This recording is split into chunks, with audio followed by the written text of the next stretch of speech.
Recording studio Patna.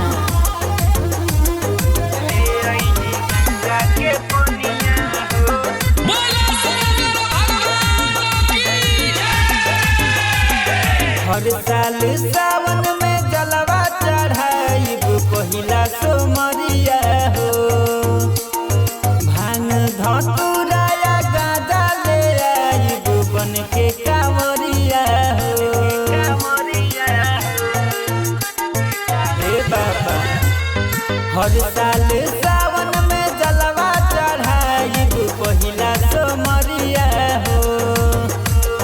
भांग धतूरा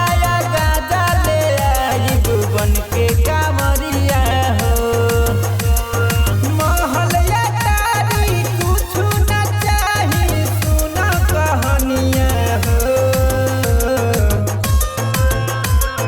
ले आईनी गंगा के पनिया हो।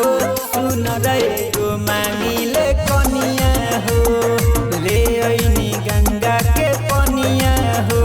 सुन रे गो मांगी ले कनिया हो।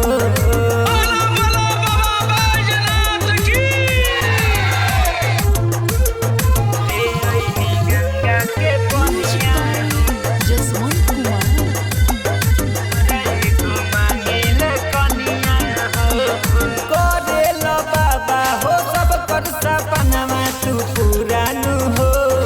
इतने बिना बाटे हमारो जिंदगी अधूरानु हो। सुनो बाबा